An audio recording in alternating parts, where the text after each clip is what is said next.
Hey guys, right, here's a quick one here for the Cloudy Courier. He said, what about the one where shippers are grooming couriers? And I kind of know what he means exactly. It's that one where they'll ring you up first of all and they'll give you the job and they'll give you decent money, and they'll ring you up again and they'll give you the job and decent money, and then slowly but surely it's like, oh, can you do this for me? Can you do that for me? And then the job seems to slip and the price seems to slip a little bit. And then it's kind of like, and then they want you to do it for a little bit cheaper, and then they disappear off altogether. Not everybody, of course. Some people are lovely all the time, some people are not.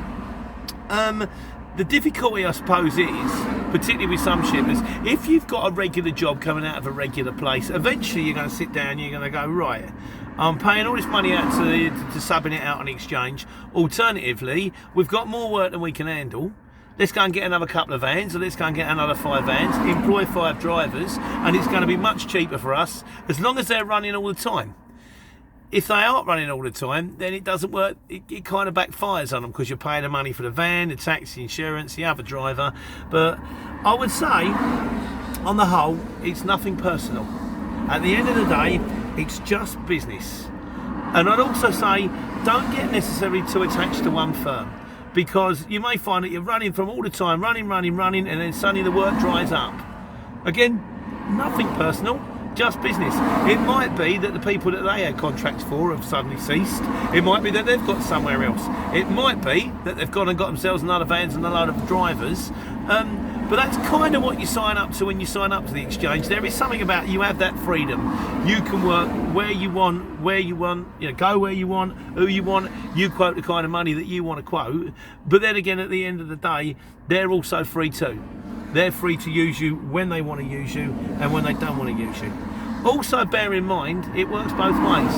I had one today I've got a bid on, and the guy turned around and he said, oh, that's a bit dear. And I went, no, it's not.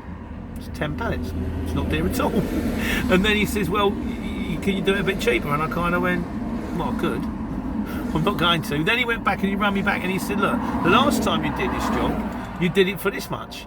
And I went, I know. And I know that's why I'm not doing it for that much again. And he said, well, the thing is, he's a friend of mine, actually. Well, he's becoming a friend of mine. I like the guy. And then he turns around and said, well, what can you do for me?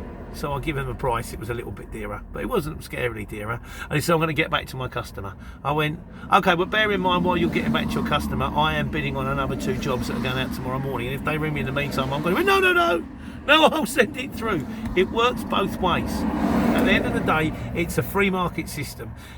There's another guy on the Sunday Q&A and he's struggling to make it work in the short wheelbase. We'll get onto it on Sunday. But the truth of the matter is, you've got to quote the price that you're happy with.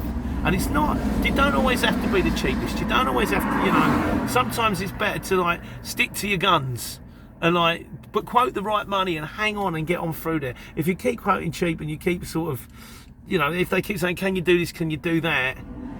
Eventually, I think there's a point where you've got to draw a line of van saying the nicest possible way, I'm afraid no. So I know what you're saying, my friend. Anybody else have any experience of this kind of thing? Shippers grooming, it sounds a bit nefarious, doesn't it really?